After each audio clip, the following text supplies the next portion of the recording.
Good morning. Bharatiya cements సమర్పిస్తున్న business breakfast షోకి స్వాగతం. ఏషియన్ మార్కెట్స్లో కొంత ప్రాఫిట్ బుకింగ్తో కూడిన ట్రేడింగ్ సెషన్స్ కనిపిస్తున్నాయి. మెజారిటీ ఆఫ్ ది మార్కెట్స్లో కొంత నెగిటివ్ వాల్యూస్ చూస్తున్న ఇండెక్స్ పరంగా. ఎస్ఎక్స్ నిఫ్టీ మాత్రం 8208 దగ్గర 19 పాయింట్ల లాభంతో ట్రేడ్ అవుతోంది. And last night US markets మిశ్రమంగా ముగిశాయి. సెషన్ ఆఫ్ లోస్ నుంచి కొద్దిగా కోలుకొని క్లోజ్ అయినప్పుడు కూడా స్వల్ప నష్టాలతో ముగిశాయి. మేబీ అక్కడ కూడా కొంత ప్రాఫిట్ బుకింగ్ మనకు కనిపించింది. ఏషియన్ మార్కెట్స్లో మాత్రం కొంత ప్రాఫిట్ బుకింగ్ క్లియర్గా కనిపిస్తుంది. రాబోయే రోజుల్లో ఫెడరల్ రిజర్వ్ మీటింగ్ ఈ నెలలో ఎటువంటి డెసిషన్స్ తీసుకుంటుంది, అలాగే Brexit, London, UK euro zone నుంచి తప్పుకుంటుందా, ఎగ్జిట్ అవుతుందా బ్రిటన్ అన్న అంశం, దీన్నే బ్రెక్సిట్ అంటూ ఉంటారు. సో జూన్ 3వ వారంలో ఒక రెఫరెండం నిర్వహించబోతున్నారు. సో ఆ రెఫరెండంలో ఎటువంటి నిర్ణయం వెలువడుతుందన్న అంశం మార్కెట్స్ ఆసక్తిగా గమనిస్తున్నాయి. అలాగే జూన్ 2 అంటే రేపే ఓపెక్ దేశాల సమావేశం జరగబోతుంది. ఆయిల్ ప్రొడ్యూసింగ్ కంట్రీస్ సమావేశం జరగబోతుంది. ఇందులో క్రూడ్ ప్రైసెస్ సంబంధించి, క్రూడ్ ప్రొడక్షన్ కట్స్ సంబంధించి, ఫ్రీజెస్ సంబంధించి, ప్రైసెస్ డైరెక్షన్ సంబంధించి ఒక స్పష్టత వచ్చే అవకాశం ఉంది. ఎందుకంటే మనం జనవరిలో చూసిన లోస్ నుంచి ఆల్మోస్ట్ 60% పైగా క్రూడ్ ప్రైసెస్ పెరగడం చూసాం. సో అటువంటి పరిస్థితి, క్రూడ్ ప్రైసెస్ ధోరణి, అలాగే జూన్ 7న మన ఆర్బీఐ మానిటరీ పాలసీలో వడ్డీ రేట్లు తగ్గిస్తారా, తగ్గించరా? ఎందుకంటే క్రూడ్ ప్రైసెస్ మళ్ళీ పెరిగాయి కాబట్టి ప్రస్తుతానికి ఇన్ఫ్లేషన్ అదుపులో ఉంచడానికి వడ్డీ రేట్లను అదే స్థాయి దగ్గర ఉంచుతారా? ఇటువంటి అంశాలన్నీ కూడా జూన్ 7th మనకు వెల్లడి కాబోతున్నాయి. సో ఇవన్నీ రాబోయే రోజుల్లో federal reserve decision, Brexit, June 2 అంటే రేపటి ఓపెక్ దేశాల నిర్ణయం, క్రూడ్ ప్రైసెస్ చలనం, అలాగే జూన్ 7th జరగబోతున్న ఆర్బీఐ పాలసీ, ఇవి సమీప భవిష్యత్తులో మార్కెట్స్ గమనాన్ని నిర్దేశించబోతున్న అంశాలు. ఆఫ్ కోర్స్ నిన్న వచ్చింది ఒక బ్లాక్ బస్టర్ నెంబర్, 7.6% 2015-16 సంవత్సరానికి గాను భారత్ సాధించిన జీడిపి వృద్ధి రేటు 7.6%. ఇది fastest growing economy in the world గా మనకు మరొకసారి స్థానాన్ని, భారతదేశ స్థానాన్ని సుస్థిరం చేసింది. సో Q4లో అయితే మరింత ఉత్తేజకరమైన నెంబర్ వచ్చింది. 7.9% వృద్ధి చెందింది. 5-year హై ఇది. ఇన్ఫాక్ట్ 5 years తర్వాత మళ్ళీ మనం 7.9% ఒక క్వార్టర్లో వృద్ధి చెందగలిగాం. జీడిపి వృద్ధి సాధించగలిగింది. సో ఇది కూడా ఒక చాలా చాలా పాజిటివ్ అంశంగా మనం మార్కెట్ సంబంధించి తీసుకోవచ్చు. సో ఇండియన్ మార్కెట్స్ ఈ మధ్య పెరగడానికి ఆఫ్ కోర్స్ ఎర్నింగ్స్ అనేది మెయిన్ అంశం. సో ఎర్నింగ్స్ లో మనం చూసిన రికవరీ, అలాగే ఇప్పుడు అది జీడిపి నెంబర్స్ లో కూడా రిఫ్లెక్ట్ అవుతోంది. సో ఏదైతే కార్పొరేట్ ఎర్నింగ్స్ లో పికప్ కనిపించిందో మనకి, అది జీడిపి నెంబర్స్ లో కూడా మనకు రిఫ్లెక్ట్ అవుతుంది. సో జీడిపితో పాటు జీవీఏ మరొక నెంబర్, ఈ మధ్య అందరూ ఫాలో అవుతున్న నెంబర్, జీవీఏ కూడా మనకు చాలా చాలా స్ట్రాంగ్ నెంబర్ వచ్చింది, 7.3 దగ్గర. సో ఇదంతా కూడా అంటే గ్రాస్ వాల్యూ అడిషన్, జీడిపి రెండింటికి మధ్య తేడా ఏంటంటే, జీడిపి అనేది మన దేశంలో జరుగుతున్న వస్తువులు, సేవల ఉత్పత్తి, అగ్రికల్చర్ వస్తువులు ఉత్పత్తి, అలాగే సేవల ఉత్పత్తి, వీటిని మెజర్ చేస్తుంది. దీనికి ట్యాక్స్ ఇన్కమ్, గవర్నమెంట్కి వచ్చే ట్యాక్స్ ఇన్కమ్ని యాడ్ చేస్తే జీవీఏ అవుతుంది. సో ఇది మనం గమనించాల్సిన అంశం. సో జీడిపికి జీవీఏకి మధ్యలో ఉండే మెయిన్ డిఫరెన్స్ ఇది. సో జీవీఏ మనం Q4లో చూస్తే 2015-16లో చూస్తే 7.2% దగ్గర నమోదైంది. జీడిపి 7.6. సో ట్యాక్స్ రెవెన్యూ 0.4% పెరిగింది అనమాట. సో ఇది మనం గమనించాల్సిన అంశం. సో ఓవరాల్ గా ఈ ఫిగర్ కి ఎకనామిస్ట్ మాత్రం కొద్దిగా పెదవి విరుస్తున్నారు. ఎందుకంటే మనకు లో బేస్ నుంచి పెరిగింది. లో బేస్ అంటే లాస్ట్ ఇయర్ Q4లో 2014-15 Q4లో అంతగా మనకు గ్రోత్ లేదు కాబట్టి అప్పుడు జస్ట్ 1.6% వృద్ధి కనిపించింది. కాబట్టి ఇది 7.9 అన్నది లో బేస్ మీద వచ్చింది అంటూ కొంతమంది పెదవి విరుస్తున్నారు. బట్ ఓవరాల్ గా ఈ నెంబర్స్ మాత్రం కొంచెం పాజిటివ్ గానే మార్కెట్స్ తీసుకునే అవకాశం ఉంది. ఎందుకంటే gross fixed capital formation, GFCF అంటారు, ఇది 1.9% కాంట్రాక్ట్ అయింది. సో ఇటువంటి అంశాలన్నింటినీ మార్కెట్స్ గమనిస్తున్నాయి. సో ఈ అంశాలకి మార్కెట్స్ కొంత ఇంపార్టెన్స్ కూడా ఇస్తాయి. ఓవరాల్ గా మాత్రం మనం నిఫ్టీ లెవెల్స్, సెన్సెక్స్ లెవెల్స్, వీటి బేస్డ్ గా మనం ఆలోచిస్తే 8200 పైన నిఫ్టీకి రెసిస్టెన్స్ ఎదుర్కొంటోంది. సో ఇది ఒక ఇంపార్టెంట్ రెసిస్టెన్స్. దీన్ని అధిగమించి ముందుకు వెళ్ళగలిగితేనే మళ్ళీ మనం ఇంతకుముందు కొద్దిగా బులిష్ గా ఇచ్చిన 8400 లాంటి లెవెల్స్ వస్తాయి. బట్ అదర్వైజ్ 84% లాంగ్స్ ఉన్న మార్కెట్ ఇది FIS ఇండెక్స్ ఫ్యూచర్స్ లో. సో ఇటువంటి లాంగ్ పొజిషన్స్ ఉన్నప్పుడు కొద్దిగా ఎక్కడైనా ప్రాఫిట్ టేకింగ్ కావచ్చు, లేదా లాంగ్ అన్వైండింగ్ కావచ్చు, ఇటువంటి వచ్చినప్పుడు మార్కెట్స్ లో ఒక కరెక్షన్ వస్తుంది. దానికోసం మనం వెయిట్ చేయాలి. అదర్వైజ్ 9 కీలకమైన స్టాక్స్ ఇండెక్స్ ను లీడ్ చేస్తూ ఉన్నాయి. Infosys technologies, TCS, HDFC bank, HDFC, ICICI, ITC, Reliance, L and T, Tata motors, ఇవి ఇండెక్స్ ను బాగా మనకు ప్రధానంగా డ్రైవ్ చేస్తున్న stocks. Majority of the stocks 52 week highs దగ్గర కూడా ఉన్నాయి. సో ఈ పరిస్థితికి లిక్విడిటీ డ్రైవ్ చేస్తుంది. సో లిక్విడిటీ కొనసాగినంత కాలం మార్కెట్స్ కి ఎటువంటి ఇబ్బంది లేదు. బట్ ఇది 8200, 8300 లెవెల్స్ లిక్విడిటీ ఎంతవరకు పంపింగ్ చేస్తారు ఎఫ్ఐఎస్ అన్నది చూడాలి. అలాగే మిడ్ అండ్ స్మాల్ క్యాప్స్ ఇంకా ఎక్కువ పార్టిసిపేట్ చేయలేదు ఈ ర్యాలీలో, అవి కూడా పార్టిసిపేట్ చేయాల్సిన పరిస్థితి ఉంది. సో ఇవన్నీ రాబోయే రోజుల్లో మనం గమనించాల్సిన అంశాలు. బట్ అదర్వైజ్ మనం ఎప్పటికప్పుడు చెప్తున్నట్లుగా ప్రతి డిక్లైన్ లోను డిప్స్ లోను ఇన్వెస్ట్ చేసిన వాళ్ళకి చక్కగా రిటర్న్స్ వస్తున్న మార్కెట్ ఇది. సో మంచి క్వాలిటీ స్టాక్స్ ను, క్వాలిటీ సెక్టర్స్, ఏ స్టాక్స్ మనం పదే అడుగుతుంటారు ఇన్వెస్టర్స్. సో ఎన్బిఎఫ్సిస్ కావచ్చు, అలాగే ఆటో స్టాక్స్ కావచ్చు, or even private sector banks and domestic cyclicals అంటాం మనం. సో అటువంటి సైక్లికల్ స్టాక్స్ లో ఎందుకంటే మనం క్లియర్ గా చూస్తున్నాం సైకిల్ రికవరీ, సైకిల్ రివర్స్ అవుతున్న ఇండికేషన్స్ మనకు స్పష్టంగా కనిపిస్తున్నాయి. కాబట్టి ఎర్నింగ్స్ లో మనకు ఆ అంశం స్పష్టమైంది. కాబట్టి సిక్లికల్స్ ను ఇక్కడ నుంచి కొనుక్కోవచ్చు. కొద్దిగా ఇన్ఫ్రాస్ట్రక్చర్ సంబంధించిన స్టాక్స్ కావచ్చు, ఆర్ బ్యాంక్స్ లో కొద్దిగా టర్న్ అరౌండ్ పెర్ఫార్మెన్స్ మనం ఎక్స్పెక్ట్ చేస్తున్న బ్యాంక్స్ కావచ్చు, like federal bank for instance ఈ మధ్య బాగా పెరిగింది. అలాగే రాబోయే రోజుల్లో మరింతగా పెరిగే అవకాశాలు ఉన్నాయంటున్నారు. అగ్రెసివ్ గా ఉన్న ప్రైవేట్ సెక్టర్ బ్యాంక్స్ ను కొనుక్కోవచ్చు డెఫినెట్లీ నెక్స్ట్ 2 to 3 years కోసం. ఇన్వెస్టర్స్ సందేహాలు తీర్చేందుకు, అలాగే విశ్లేషించేందుకు అనలిస్ట్ సిద్ధంగా ఉన్నారు మనతో. సో జీడిపి నెంబర్స్ ఒక స్ట్రాంగ్ నెంబర్స్ రావడం మనం చూస్తున్నాం. అలాగే రాబోయే రోజుల్లో 4-5 గ్లోబల్ క్యూస్ కూడా కనిపిస్తున్నాయి. బ్రెక్సిట్ లాంటివి, ఫెడరల్ రిజర్వ్ డెసిషన్ లాంటివి, అండ్ మానిటరీ పాలసీ ఎనీవే ఉంది, అండ్ మాన్సూన్. రకరకాల ఫ్యాక్టర్స్ మార్కెట్స్ డ్రైవ్ చేయబోతున్నాయి. వీటిలో ఏ అంశాలను మీరు ప్రధానంగా తీసుకుంటారు? అది జీడిపి చాలా మంచి నెంబర్ వచ్చిందండి. అంటే ఇది చాలా సంవత్సరాల తర్వాత ఆల్మోస్ట్ 8% దగ్గర నెంబర్ వినడానికి విన్నట్టు అనిపించింది. అయితే అఫ్ కోర్స్ ఎకనామిక్స్ కొద్దిగా వాళ్ళకి బేస్ ఎఫెక్ట్ అయినా ఎన్ని చెప్పినా కూడా వాటి ఎఫెక్ట్స్ అన్ని తీసేసినా కూడా దీని పాజిటివ్నెస్ అయితే మనం తక్కువ అంచనా వేయలేము. అయితే నెక్స్ట్ క్వార్టర్ నుంచి బేస్ ఎఫెక్ట్ వల్ల ఏంటంటే ఈ నెంబర్స్ రాకపోవచ్చు. అంటే అది మనం ముందు నుంచే గుర్తుపెట్టుకొని వెళ్ళాల్సిన అంశం అది. అయితే నిన్న ఆల్మోస్ట్ అన్ని సెక్టర్స్ లో బాగా సపోర్ట్ ఇచ్చిన జీడిపి నెంబర్ అండి. ఎందుకంటే జీడిపి నెంబర్ ఎందుకు ఎక్సైటింగ్ అంటే అగ్రికల్చర్ అనుకోండి, మ్యానుఫాక్చరింగ్ అనుకోండి, ఆల్మోస్ట్ అక్రాస్ ద బోర్డ్. అంటే ఎక్సెప్ట్ 1 or 2 అంశాలు వదిలేస్తే ఫిఫ్త్ మంత్ కోర్ సెక్టర్ కూడా పెరిగింది. అంటే రేర్ గా జరుగుతుంటుంది అండి. ఇది అక్రాస్ ద ఇండస్ట్రీస్ వచ్చేది. అంటే జనరల్ గా ఏమంటే ఒక సెక్టర్ 2 sectors లీడ్ చేస్తుంటాయి. అది అందుకని ఇది మంచి నెంబర్ అనుకోవాలి. ఇంకొకటి ఏంటంటే బ్రెక్సిట్ పాయింట్ వచ్చినప్పటికి ఇప్పటికి అంటే June 23 వాళ్ళు రెఫరెండం ఉందండి. అంటే వాళ్ళు ఎలక్షన్స్ లాగా పెడతారు, వాళ్ళు yes or no only voting అంతే. ఇప్పటి వరకు ఏంటంటే 46%, 41% అంటే ఎగ్జిట్ అంటే మన పోల్స్ ఉంటాయి కదా ముందు, ఒపీనియన్ పోల్స్. సో 46% ఏమో కంటిన్యూ అవుదాం యూఏలోని, 41% ఏమో వెళ్ళిపోదాం అని చెప్పేసి. అంటే టగ్ ఆఫ్ వార్, అంటే క్లియర్ మ్యాండేట్ లాంటి సిచ్యువేషన్ కాదు. 46-41 అందువల్ల ఏంటంటే అది కొద్దిగా ఇంట్రెస్టింగ్. చాలా మంది అనేది ఏంటంటే ఒకవేళ వాళ్ళు బ్రెక్సిట్ అంటే యూరోపియన్ యూనియన్ నుంచి వెళ్ళిపోదాం అని కనుక డెసిషన్ వస్తే దాంట్లో కొంతకాలం లండన్ లో రెసెషన్ వచ్చే రిస్క్ ఉంది అని చెప్పేసి ఒక అంశం అది గుర్తుపెట్టుకోవాలి. June 7th RBI లో ఇంట్రెస్ట్ రేట్ తగ్గపోవడానికే ఎక్కువ ఛాన్సెస్ ఉన్నాయి. అంటే వాళ్ళు స్టేటస్ కొని మెయింటైన్ చేయడానికి 99% ఛాన్స్ ఉంది. అదొకటి. ప్లస్ ఫెడరల్ రిజర్వ్ మీటింగ్ కూడా ఉన్నప్పుడు వాళ్ళు పెంచుతారు అన్న అంశం ఉన్నప్పుడు మనం దానికి అగెన్స్ట్ వెళ్ళి తగ్గించడం, ఎస్పెషల్లీ జీడిపి నెంబర్స్ ఎంత స్ట్రాంగ్ వచ్చినప్పుడు అంత ప్రెషర్ లేదనమాట ఆర్బీఐ మీద. అంటే ఇప్పుడు వీళ్ళనేది ఏంటంటే ఎటు ఆల్రెడీ ఈ ఇంట్రెస్ట్ రేట్ దగ్గర కూడా మన జీడిపి ఎంత బాగా పెరిగినప్పుడు మనం ఇప్పుడు వెళ్ళి సపరేట్ గా మళ్ళీ ఇంట్రెస్ట్ రేట్ తగ్గించాల్సిన అవసరం ఉందనేది ఒక అంశం. అందుకని 99% ఆర్బీఐ ఈసారి ఇంట్రెస్ట్ రేట్ తగ్గించకపోవచ్చు. అలాగే ఇందాక మనం అనుకున్నాం గ్రాస్ ఫిక్స్డ్ క్యాపిటల్ ఫార్మేషన్ ఇంకా ఇంప్రూవ్ కాలేదు, ఇది మాత్రం చాలా లోయెస్ట్ లెవెల్ దగ్గరే ఉంది అని.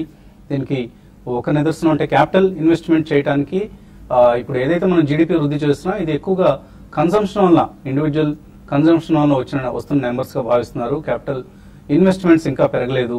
GFCF gross fixed capital formation ఇంకా ఇంప్రూవ్ కాలేదు అని. ఫర్ ఇన్స్టెన్స్ జేఎంఆర్ గ్రూప్, రకరకాల ఇన్ఫ్రా కంపెనీస్ లాగానే జేఎంఆర్ గ్రూప్ కూడా విపరీతమైన డెట్ బర్డెన్ తో సఫర్ అవుతుంది. సో జేఎంఆర్ ఎయిర్పోర్ట్స్ లో ఆ సంస్థకున్న వాటాను అమ్ముకోవడానికి ప్రయత్నం చేస్తుంది. వాటా అమ్ముకున్న ద్వారా కనీసం ఒక 5-6 వేల కోట్ల రూపాయలు రైజ్ చేసి తనకున్న 40 వేల కోట్ల రూపాయల రుణ భారాన్ని తగ్గించుకుందామని ప్రయత్నం చేస్తోంది. బట్ ఆ ప్రయత్నాలకి వాల్యుయేషన్ అడ్డంకిగా నిలుస్తుంది. గ్రూప్ ఏదైతే $1.5 billion ఫర్ ఎయిర్పోర్ట్స్ వాల్యుయేషన్ ఆశిస్తుందో ఆ వాల్యుయేషన్ దక్కడం లేదు. ఎవరైతే ఇన్వెస్టర్స్ ముందుకు వస్తున్నారో వాళ్ళు అంత వాల్యుయేషన్ ఇచ్చేందుకు సంసిద్ధంగా లేరు. దాంతో జేఎంఆర్ ఎయిర్పోర్ట్స్ లో వాటా అమ్మకం ప్రయత్నాలు ఇప్పట్లో ఫలించే విధంగా కనపట్లేదు. సో ఇన్వెస్టర్స్ ఇంకా అగ్రెసివ్ గా ఫిక్స్డ్ అసెట్స్ లో ఇన్వెస్ట్ చేసేందుకు ముందుకు రావడం లేదు అన్న అంశం ఇప్పుడు జేఎంఆర్ ఉదంతమే మనకు తెలియజేస్తుంది. సో ఈ పరిస్థితి జేఎంఆర్కే కాదు, జీవీకే కావచ్చు, ల్యాంకో కావచ్చు, జేపీ గ్రూప్ కావచ్చు, ఇటువంటి గ్రూప్స్ అన్ని కూడా ఇప్పట్లో కష్టాల నుంచి బయటపడే అవకాశాలు కనపట్లేదని స్పష్టం చేస్తుంది. సో ఇటువంటి స్టాక్స్ లో ఎవరైనా పొజిషన్స్ తీసుకోవాలనుకుంటే 1-2 సార్లు ఆలోచించి చాలా రిస్కీ బెట్స్ అన్న అంశాన్ని అర్థం చేసుకొని ఇన్వెస్ట్ చేయండి. ట్రేడర్స్ కి ఇవాళ ఎటువంటి సలహా ఇస్తారు? ట్రేడింగ్ పరంగా చెప్పాలంటే మార్కెట్స్ కన్సాలిడేషన్ లోనే ఉండే అవకాశం ఉంది. ఒకటి ఇండెక్స్ పరంగా ఎటువంటి బ్రేక్అవుట్స్ రాలేదు. అయితే కొంచెం bank Nifty compare to Nifty కొంచెం అవుట్ పర్ఫార్మ్ చేసింది నిన్న. అయితే ఇండివిజువల్ స్టాక్స్ ఎక్కువ మేజర్ గా కాన్సన్ట్రేషన్ చేయమంటాను. అయితే ఈవెన్ మిడ్ క్యాప్ లో కూడా అంత పెద్ద బయింగ్ అనేది కనపడలేదు. ప్లస్ నిన్న కూడా ఎఫ్ఐఎస్ కొంచెం సెల్లింగ్ ఫిగర్ చూసాము. ఏదైనా కూడా ఏంటంటే నిఫ్టీకి 8150 అనేది నిఫ్టీకి సపోర్ట్ ఉంటుంది. 8200 దగ్గర నిఫ్టీకి రెసిస్టెన్స్ ఉంటుంది. 8150 కానీ బ్రేక్ అయిందంటే కొంచెం నిఫ్టీ వీక్ కావచ్చు. అయితే బయింగ్ ఎవరీ డిప్లో బై చేసుకునే స్టాక్స్ కొన్ని ఉన్నాయి. అదేవిధంగా ఎవరీ డే సెల్ అంటే ర్యాలీలో సెల్ చేసుకునే స్టాక్స్ కూడా లిస్ట్ కూడా ఉంది. అయితే ఎల్ఎన్టీ ఒకటి ఎవరీ డిప్లో బై చేసుకోమంటాను. 1420 దగ్గర స్టాప్ లాస్ పెట్టుకోమంటాను. నెక్స్ట్ వచ్చే కొద్ది రోజుల్లో ఇది 1500 క్రాస్ అయ్యి 1540 దాకా పెరిగే అవకాశం కనపడుతుంది. అదేవిధంగా మిడ్ క్యాప్ స్టాక్స్ లో ఇన్ని రోజులు కూడా కన్సాలిడేషన్ లో ఎన్సీసీ ఒకటి ఉంది. దాన్ని కూడా ఎవరీ డిప్లో కూడా బై చేసుకోవచ్చు. దీనికి టార్గెట్ విషయానికి వస్తే 82-84 లెవెల్స్ దాకా రావచ్చు. అదేవిధంగా హెచ్డిఎఫ్సి బ్యాంక్ ని హయ్యర్ లెవెల్స్ లో సెల్ చేయమంటాను. 1200 దగ్గర స్టాప్ లాస్ పెట్టుకోమంటాను. 1180 కానీ బ్రేక్ అయిందంటే ఒక 2-3% ఎక్కువ డౌన్ సైడ్ చూసుకుంటే మాత్రం తక్కువ ప్రాఫిట్ కి ఎగ్జిట్ కమ్మంటాను. తర్వాత టాటా కెమికల్స్ ఒకటి రీసెంట్ గా మంచి రిజల్ట్ ఇచ్చింది. ఇది కూడా మంచి కన్సాలిడేషన్ లో ఉంది. దీన్ని కూడా 420 డిగ్రీ స్టాప్ లాస్ పెట్టుకొని 454-460 దాకా ఫ్యూచర్ లోను తర్వాత క్యాష్ బేస్డ్ బయింగ్ కూడా చేసుకోమని చెప్తాను. తర్వాత మోన్సెంట్ ఒకటి మంచి రిజల్ట్ అనౌన్స్ చేసింది. దాన్ని కూడా ఒక 5-6% 10% దాకా ప్రాఫిట్స్ కోసం నెక్స్ట్ ఫ్యూ డేస్ కి తర్వాత ఫ్యూ వీక్స్ కి బై చేసుకోమంటాను. బ్యాంక్ నిఫ్టీ విషయానికి వస్తే కరెంట్ లెవెల్స్ నుంచి బ్యాంక్ నిఫ్టీకి 16,818 దగ్గర రెసిస్టెన్స్ ఫేస్ చేయొచ్చు. అదేవిధంగా డౌన్ సైడ్ చూసుకుంటే ప్రస్తుతం ఉన్న లెవెల్ నేనటి క్లోజింగే మనకి సపోర్ట్ ఉంటుంది. అది కానీ బ్రేక్ అయిందంటే ఒక 100 నుంచి 150 పాయింట్స్ దాకా కిందకి రావడానికి అవకాశం ఉంది. ఇంకా నిఫ్టీ విషయానికి వస్తే 8120 దగ్గర నిఫ్టీకి సపోర్ట్ ఉంది. 8120 కానీ బ్రేక్ అయిందంటే క్లోజర్ గా 8040 దాకా రావచ్చు. అయితే ఇన్ని రోజులు మనం చూసాము 7,800 బేస్ లాగా అయింది. అయితే ఇక్కడ నుంచి ఏంటంటే నిఫ్టీకి 8,000 అండ్ 8,200 మధ్యలో కొన్ని రోజులు కన్సాలిడేట్ అయ్యే అవకాశం కనపడుతుంది. ఇన్వెస్టర్స్ నుంచి కాల్స్ అలాగే మెయిల్స్ తీసుకున్నది కాసేపు ప్రకటనలో.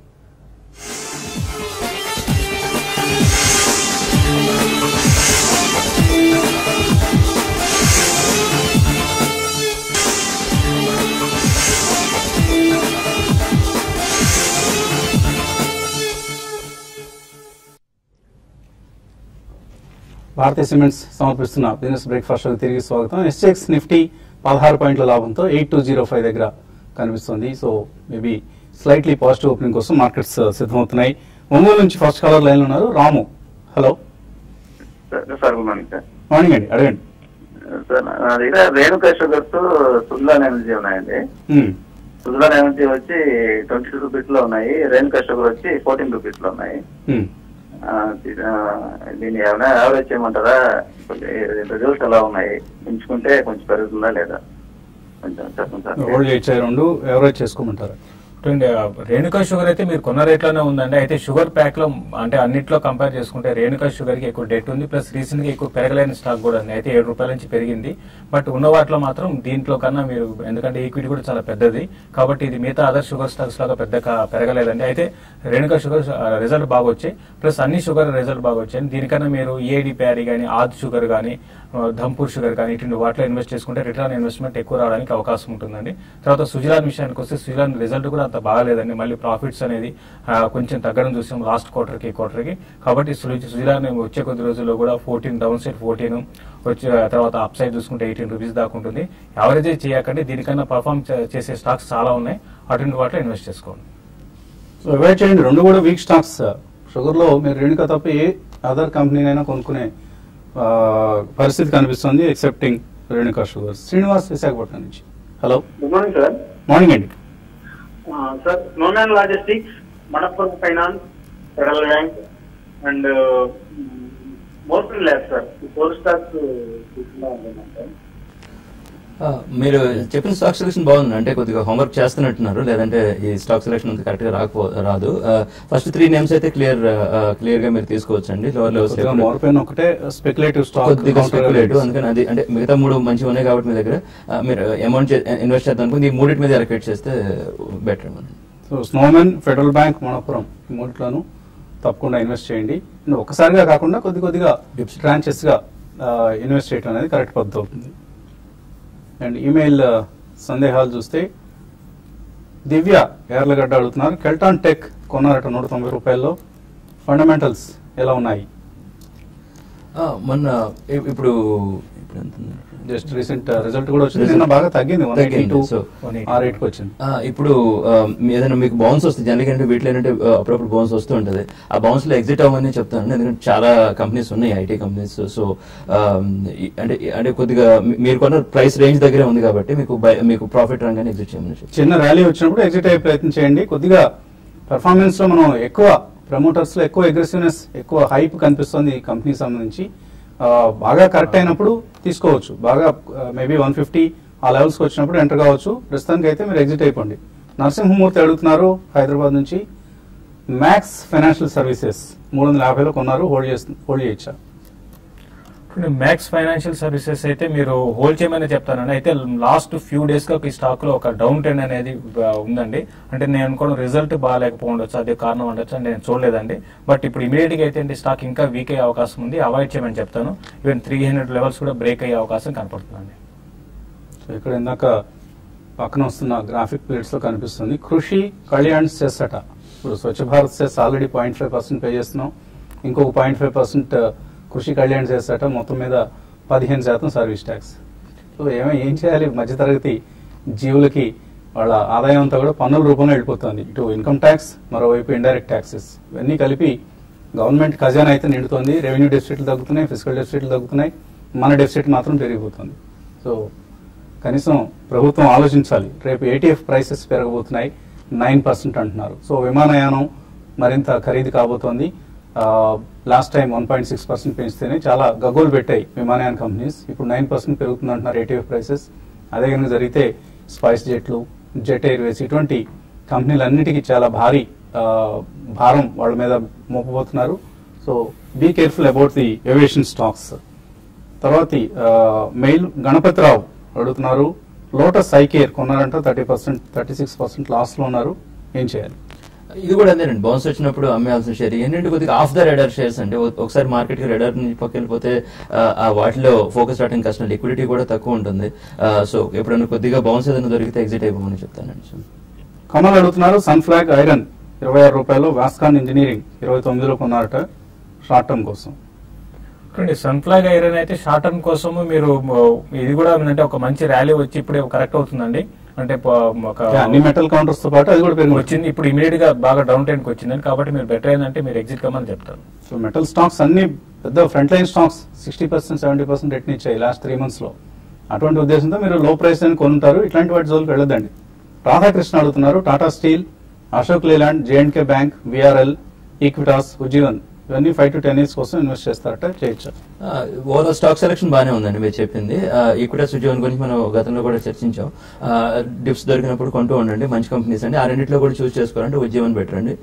టాటా స్టీల్ కూడా అంటే ఒక రకంగా టర్న్ అరౌండ్ స్టోరీ అనమాట. ఇప్పుడు యూకే అసెట్స్ అమ్మేసి వాళ్ళు డెట్ రీపే చేసి ఓవరాల్ గా కమ్యూనిటీ సైకిల్ కూడా టర్న్ అరౌండ్ కాదు. కమ్యూనిటీ సైకిల్ పూర్తిగా ఇమీడియట్ గా టర్న్ అరౌండ్ అవుతుంది అనేది చర్చించాల్సిన విషయం. అయితే 5 to 10 years అంటున్నారు కాబట్టి ఓకే, టాటా స్టీల్ కూడా ఓకే. విఆర్ఎల్ లాజిస్టిక్స్ వచ్చేప్పుడు న్యూస్ డ్రివెన్ కౌంటర్ అండి. దాంట్లో ఏంటంటే ఇంకా క్లారిటీ లేదు, 270 దగ్గర షేర్ ప్రైస్ కూడా ఉంది డైజెస్ట్ చేసుకోవడానికి. రిస్క్ తీసుకుందామంటే కొద్దిగా అమౌంట్ ఈ రేంజ్ లో మెల్లిగా ఇన్వెస్ట్ చేయొచ్చండి, కాకపోతే ఎక్కువ అమౌంట్ పెట్టదండి ఎందుకంటే న్యూస్ లో కొంచెం హెవీగా ఉంది కాబట్టి. శ్రావణి కేడి అడుగుతున్నారు, 2 లక్షల రూపాయలు ఇన్వెస్ట్ చేయగలుగుతారట, 3 months లో మాక్సిమం రిటర్న్స్ వచ్చే స్టాక్స్ చెప్పమంటున్నారు. నెక్స్ట్ 3 months కి మాత్రం మీరు స్నోమెన్ లాజిస్టిక్స్ ఇప్పుడే మనం అనుకుంటున్నామండి. అది బడ్జెట్ ఇప్పుడు పార్లమెంట్ లో బిల్ పాస్ అయితే మాత్రం డెఫినెట్ గా బాగా పెరిగే అవకాశం ఉంది. దాన్ని ఒకటి మీరు బై చేసుకోమని చేస్తాను. తర్వాత టాటా కెమికల్స్ ఒకటి కూడా మాక్సిమం రిటర్న్స్ అంటే ఎంత రావచ్చు? స్నోమెన్ లాజిస్టిక్స్ 3 months లో ఒక 60-70% చెప్పలేదు, 10 to 15% అయితే రావడానికి అవకాశం ఉంది. సో శ్రావణి కేడి గారు చాలా తక్కువ ఎక్స్పెక్టేషన్స్ ఉండాలండి. మాక్సిమం రిటర్న్స్ అంటే మీ ఉద్దేశం ఎంతో తెలియదు, బట్ ఒక 10% 3 months లో వస్తే చాలా బాగా వచ్చినట్లు స్టాక్ మార్కెట్స్లో. సో ఎక్స్పెక్టేషన్స్ లెవెల్స్ తక్కువ పెట్టుకొని నాట్ జస్ట్ 3 months అండి, ఒక 1 year 2 years కోసం స్టాక్ మార్కెట్స్లో ఎప్పుడు ఇన్వెస్ట్ చేయాలి ఇన్సెంట్ దృష్టిలో ఉంచుకోండి. ఇది వాటి బిజినెస్ బ్రేక్ఫాస్ట్. మధ్యాహ్నం స్మార్ట్ ఇన్వెస్ట్లో మళ్ళీ కలుగుతాం.